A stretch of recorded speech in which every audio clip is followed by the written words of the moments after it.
को जंतर मंतर में सबको आमंत्रित करते हैं। आप मीडिया वाले से भी अपील है, भारत की जनता से अपील है, आइए साथ दीजिए। ये आपका लड़ाई है, आपका हक है, ये हमारा कोई निजी लड़ाई नहीं है। इसलिए 26 नवंबर 2020 को जंतर मंतर में 2 से 5 के बीच में पहुंचिए, सरकार तक आवाज पहुंचाए। देखिए, जो बंगाल में चुनाव आने वाला है अगले साल 2021 में, बंगाल और असम में, अगर यहां की जनता और पूरे देश की जनता खड़ी नहीं होती है तो जो परिणाम आपने आज बिहार में देखे हैं, यही परिणाम आने वाले समय में बंगाल में और असम में भी आपको दिखाई देंगे। इसीलिए सब लोगों से अपील है, इस राष्ट्रव्यापी ईवीएम के खिलाफ जन आंदोलन में हमारा साथ दें, जिसके लिए अभी हमारे जो राष्ट्रीय महासचिव हैं हिजम राजेंद्र सिंघा साहब ने जो बताया कि 26 नवंबर को हम लोग इस आंदोलन की शुरुआत कर रहे हैं। दिल्ली में जंतर मंतर पर 2 बजे से लेकर 5 बजे के बीच में इस कार्यक्रम करके हम इसकी शुरुआत कर रहे हैं। इस कार्यक्रम में अधिक से अधिक संख्या में आप भाग लें, हमारा साथ दें। ईवीएम हटेगी तो बीजेपी हटेगी, और बीजेपी हटेगी तो देश बचेगा। अब इसके अलावा कुछ बचा नहीं है। ये भारत की आजादी की दूसरी लड़ाई है, हमारा साथ दें। एक क्वेश्चन का जवाब दूं। इन्होंने जो पूछा कि उन्होंने मनु मीडिया ने इलेक्शन के रिजल्ट को आउट होने से पहले एक भ्रम फैलाया गया। देखिए, बहुत सारे लोग इस चीज को नहीं समझ पाते हैं। मनु मीडिया ने भ्रम फैलाया गया कि जरूरी नहीं है कि तेजस्वी यादव के प्रोग्राम में जितनी भीड़ आ रही है वो कैश कन्वर्ट होगी, वोट में कन्वर्ट होगी। ये भ्रम पहले ही फैलाया गया, जिससे आने वाले रिजल्ट के बाद लोगों का माइंड डाइवर्ट हो सके कि ये वोट में कन्वर्ट नहीं हुआ। एक्चुअल में सच्चाई ये है कि वो वोट में कन्वर्ट हुआ, और ईवीएम पे कोई चीज दोषी ना बने, इसके लिए उन्होंने ये भ्रम फैलाया गया और ईवीएम का इस्तेमाल। हाँ, नहीं, ये डबल पॉलिसी है। ये मनु मीडिया की डबल पॉलिसी है। ये मनु मीडिया की, देखिए आप एक तरफ तो वहां दिखा रहे हैं, इवन जो वहां पे जो डिस्प्ले हो रहा था वो भी मिसमैच कर रहा था।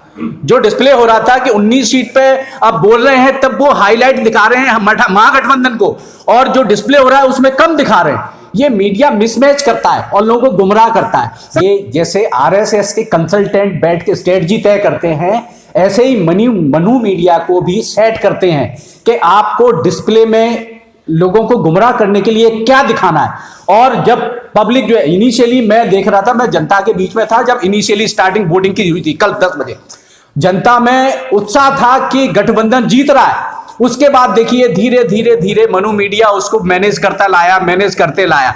इसमें एक और स्ट्रेटजी देखी, अभी तक जितना भी अमित शाह जिसको चाणक्य कहते हैं, उसने अभी तक जितने भी प्रोग्राम किए उनमें विधायक को खरीदने की कोशिश की है। अब उन्होंने देखा, देखिए विधायक खरीदने में बहुत सारी बीजेपी की हायर किटकिट होती है और बेइज्जती होती है।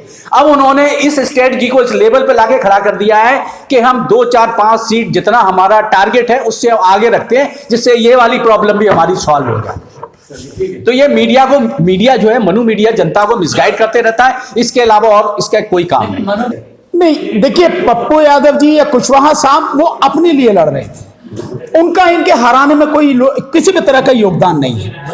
जो योगदान है किसी भी तरह का, वहां आपको मैं बार बार जो कह रहा हूं, इनमें से कोई भी हो, सबके बावजूद देखिए, हमने जनता के बीच में जाके देखा बिहार में, वहां जनता का मन केवल एक जाति धर्म की बात नहीं मैं कर रहा, किसी भी जाति का व्यक्ति हो, किसी भी संप्रदाय के व्यक्ति हो, उन्होंने ये तय कर रखा था कि साहब चाहे प्रचार कुछ भी हो, कैसे भी कुछ करें, लेकिन वोट केवल और केवल महागठबंधन को, आरजेडी वाला जो है उसको जाएंगे, तेजस्वी यादव को जाएंगे। ये मैंने खुद देखा है, और आप भी शायद बिहार होके आए होंगे। आप देखें, अरुण जी जो है बिहार होके आए हैं, इन्होंने खुद रिकॉर्डिंग की है। प्रधानमंत्री की जो पटना की रैली है वो इन्होंने खुद रिकॉर्ड की है, जिसमें सब दिख रहा है साहब की पूरी सीटें खाली पड़ी हैं। लगातार जब से बिहार का चुनाव शुरू हुआ और अंत होने तक ये वहां पर रहे। तो ऐसा नहीं है, ये सब कुछ जो हुआ है ये ईवीएम की मैनेजमेंट है क्या कि ये सरकार कैसे ईवीएम की बेईमानी को आप कैसे जो बचा के रखेंगे? ये तभी संभव है जब लोगों के मन में आप ये भ्रम फैला दें कि यार अगर ये लोग साथ में होते, इनकी स्ट्रेटेजी साथ में होती तो ये जीत जाते हैं। बहुत कम मार्जिन, कहीं रखा कहीं कुछ रखा, ये सब सिर्फ ईवीएम को बचाने के धंधे हैं और कुछ नहीं है। जब लहर इतनी जबरदस्त है, जनता इतनी नासमझ नहीं है, जो लोग समझ रहे हैं, जनता समझती है उसका भला क्या है। इसीलिए जनता ने बड़ा जबरदस्त मूड बनाया हुआ था तेजस्वी यादव के आरजेडी गठबंधन को जबरदस्त तरीके से जिताने के लिए। पर इन्होंने जो सारी चीजें की, ये प्लानिंग आज की नहीं, ये प्लानिंग पहले से इनकी चलती रही। ये एक एक चीज करके, एक एक बात करके उसी तरह से भ्रम फैलाते रहे। अगर आप इसका एक उदाहरण देखें कि पहले चुनाव के बाद जो वो मसला आया पुलवामा का मसला क्यों लाएगा? ये सिर्फ इसलिए लाएगा, उन्हें मालूम है कि पुलवामा से वोट नहीं मिलेंगे, लेकिन इसलिए कि जब हम जीतेंगे ईवीएम के माध्यम से तो कह सकेंगे वो राष्ट्रभक्ति की वजह से लोगों का रुख जो है इस तरफ मुड़ गया। तो पहले चुनाव के बाद दूसरे चुनाव में ये सारे, और वो हिंदू वाली विशेषकर जो थर्ड फेज में हो इसलिए मुड़ गया। और इसलिए पश्चिम बंगाल में जाके जब यहां जो चुनाव होना है थर्ड फेज का, तो अमित शाह पश्चिम बंगाल में जाके वही हिंदूवादी जो वो करते हैं वो सब करने लगे, और वही सीए एनआरसी का मुद्दा उठाने लगे। जो योगी आदित्यनाथ हैं उत्तर प्रदेश के चीफ मिनिस्टर, इन्होंने भी वहां सीमांचल के इलाके में बात। तो ये सब कुछ ईवीएम पे किसी तरह से उंगली न उठ जाए उसको बचाने के लिए सारा जो है खेल किया गया है। जिस दिन ईवीएम खत्म हो जाएगी, मैं आपको बार बार कह रहा हूं, जिस दिन ईवीएम खत्म हो जाएगी बीजेपी खत्म हो जाएगी। और किसी तरह से इस पे उंगली न उठे, किसी तरह से ईवीएम जो है किसी चक्कर में ना आए, तो उसलिए सारी चीजें करी जाती हैं। बीजेपी का जो थिंक टैंक है, मैं निश्चित रूप से उसकी दाद देना चाहूंगा। जिस रणनीति के साथ वो चलते हैं और जितनी अपनी बेईमानी को बचाने के लिए वो पूरी योजना बनाते हैं, वो वाकई जबरदस्त है। हमें उसको समझना पड़ेगा। सर एक सवाल ये है, जिस तरह से देखा गया कल 119 सीटों पर महागठबंधन को विजय दिखाया गया था, जो इलेक्शन कमीशन की जो वेबसाइट है उसको लेकर जो आरजेडी ने आरोप लगा, आरजेडी ने आरोप इलेक्शन कमीशन पर लगा, ना कि ईवीएम पर। तो सवाल यह है, जब दोबारा काउंटिंग की गई तो कुछ सीटों पर जो है बीजेपी जीत गई, अगर ईवीएम में दोबारा काउंटिंग से कैसे जीत सकता है? अगर बैलेट पेपर का मामला है तो उसमें माना जा सकता है भाई कुछ वोटें खराब हो सकती है। एग्जैक्टली। तो ईवीएम में कैसे हो सकता है कि दोबारा गिनती करने के बाद दूसरी पार्टी जीत जाए? मैं तो सिंपल कहता हूं, अगर ईवीएम में आपने 100 वोट डाली हैं तो ना तो उसमें 99 निकल सकती, ना 101 निकल सकती, 100 ही निकलेंगे। रिकाउंटिंग एक बार नहीं, आप 100 बार करा लीजिए, वो ही निकलेंगे। और अगर ये सब गड़बड़ी हो रही है तो साफ जाहिर है कि ईवीएम में गड़बड़ी है। तो मैं इसको क्यों मना कर रहा हूं? नहीं है इससे बड़ी और क्या होगी कि एक बार आप 119 में दिखा रहे हो आप, और उसके बाद दोबारा हुई तो दूसरी पार्टी जीत गया। और दूसरी पार्टी कौन सी है? बीजेपी है, और तो कोई है नहीं।